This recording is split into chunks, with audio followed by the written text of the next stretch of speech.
queridos, tudo jóia? Sextou e isso significa que eu estou de volta com o Giro da Jana, em que eu comento as mais recentes atualidades, se bem que isso é meio pleonástico, né?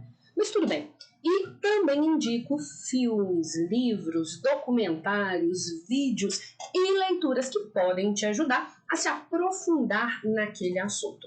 O Giro da Jana de hoje é em homenagem ao Dia das Crianças, dia 12 de outubro, que passou há pouquíssimo tempo, que é também, né, a gente precisa falar dessas coisas, o dia, né, que é a véspera do aniversário da minha filha Amora. Eu entrei em trabalho de parto no dia 12 de outubro, mas ela só veio a nascer no dia 13.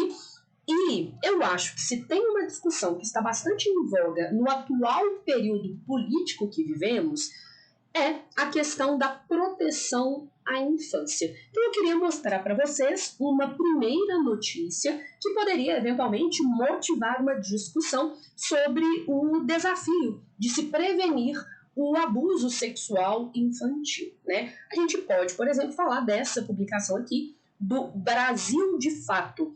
Dia das Crianças. Políticas de proteção à infância sofrem desmonte no governo Bolsonaro. Aí eu vou destacar aqui o dia dessa notícia. Então, é uma notícia de 12 de outubro de 2022. Falta de investimento e desmonte de políticas públicas para a infância são a tônica do governo. Vale a pena ler essa notícia e eu gostaria de lembrar os senhores todos que todos os textos, todas as matérias indicadas aqui são encontradas aqui embaixo nos links que acompanham a descrição deste vídeo, assim como o acesso ao meu canal exclusivo no Telegram, onde eu mando uns materiaizinhos de presente. Aproveitando, vamos ter uma conversa. Jovens, nós estamos pertíssimo do Enem e na véspera do Enem, dia 12 de novembro de 2022, às 14 horas, aqui no YouTube, vai rolar a live de revisão de redação com a professora Alana Matar e eu. Aproveita, se inscreve, a gente tem um link aqui e nas minhas redes sociais, e aí você se inscreve, recebe os materiais, recebe os avisos, entre outros elementos de apoio, ok? Um dos temas sobre os quais eu vou falar vai ser a questão da proteção à infância e à adolescência brasileira, ok? Beleza, vamos então para a próxima notícia. Por que isso é um problema, né? A questão do abuso sexual infantil. Das 4.486 denúncias de violação infantil em 2022, 18,6 estão ligadas ao abuso sexual, lembrando que existem diversas formas de abuso contra crianças. Uma das formas é o abuso sexual. Levantamento do Ministério da Mulher, da Família e dos Direitos Humanos, que é o ministério responsável por esse grupo e demais minorias no Brasil, mostrou que em 2021 cerca de 74% dos registros de violência sexual contra crianças e adolescentes aconteceram contra meninas. Então a gente pode pensar, por exemplo, num entrecruzamento entre questões, óbvio, etárias, né? A criança é um cidadão vulnerável física, psicológica e socialmente, mas também tem uma questão de gênero, né? O machismo, o patriarcado e a cultura de estupro, que tem como grande vítima as mulheres, vitimiza também as meninas, tá? Então aí é uma discussão interessante. Eu acho que há uma discussão aqui que você poderia eventualmente usar na sua redação sobre a chamada cultura do estupro. Ah, achei essa caneta muito grossa. Sobre a chamada cultura do estupro. A gente pode pensar até mesmo na questão da sexualização precoce ou erotização precoce das meninas brasileiras. Por exemplo, um senhor idoso que, ao ver meninas de 13 ou 14 anos, considera que pintou um clima ou que, eventualmente, elas eram meninas muito bonitinhas. Então, a gente observa no Brasil uma naturalização dessa erotização das meninas, tá? No que diz respeito a essa questão, a gente observa que os abusos, as violências, não se dão apenas nos espaços reais. Isso se manifesta também, obviamente, nos espaços virtuais, conforme afirmado pelo Pierre Levy, aquele filósofo francês que eu amo, que fala que nas sociedades capitalistas ocidentais contemporâneas, a gente tem um processo de virtualização da sociedade, né? Os problemas que acontecem no mundo real vão para o mundo virtual e vice-versa. Por isso, eu trouxe uma outra notícia. 62% dos abusadores sexuais online, especificamente, são conhecidos das crianças, diz um estudo. A pesquisa americana destacou os principais tipos de abuso na internet e descobriu que a maioria dos crimes são causados por adultos que os jovens conhecem. Essa pesquisa revela também que um grande canal de denúncia desses abusos é a escola. As crianças se sentem à vontade de exporem os seus abusadores aos professores e assim essas denúncias vêm à tona. Portanto, eventualmente, tratar de sexo e sexualidade nas escolas seja uma maneira de prevenir ou combater o abuso sexual infantil, porque essas crianças e adolescentes também ficarão cientes dos limites e quando esses limites forem cruzados, eles têm um canal de denúncia confiável. Eu vou dar um exemplo para vocês, um exemplo pessoal.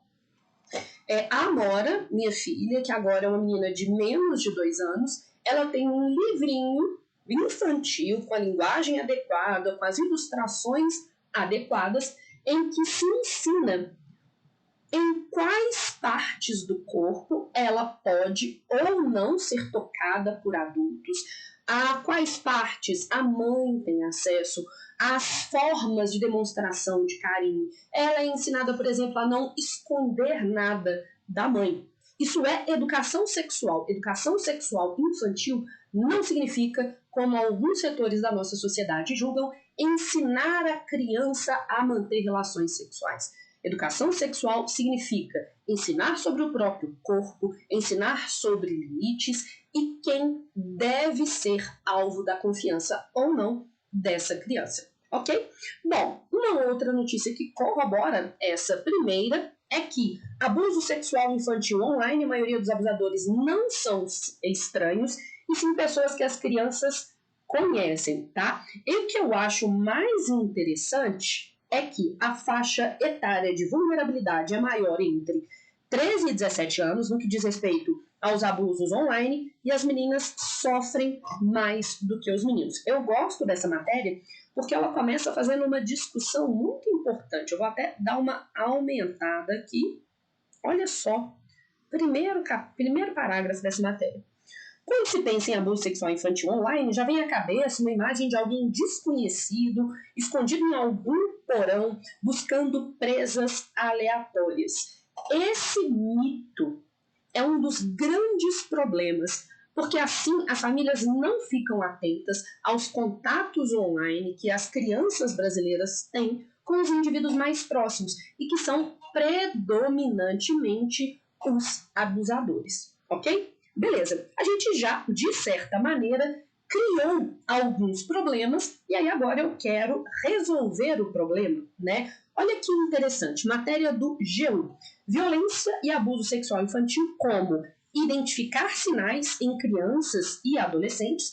Qualquer pessoa que suspeitar que alguma criança está sendo vítima de violência precisa avisar as autoridades ou pode responder por omissão. Ou seja, informar os adultos sobre os sinais de que a criança está sendo abusada é uma proposta de intervenção.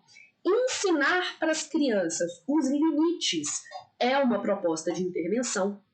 Capacitar, principalmente, profissionais da saúde e profissionais da área da educação para perceberem e lidarem com esses casos é também uma proposta de intervenção, ok? Então, eu acho que, eventualmente, nós temos aí algumas atualidades. Aí agora a gente precisa ir para as minhas referências, tá? Gostaria de começar falando sobre uma referência jurídica. A gente tem no Brasil o projeto de lei PL 2892 de 2019, que instituiria, que ainda não foi aprovado, a Política Nacional de Enfrentamento à Violência Sexual contra Crianças e Adolescentes.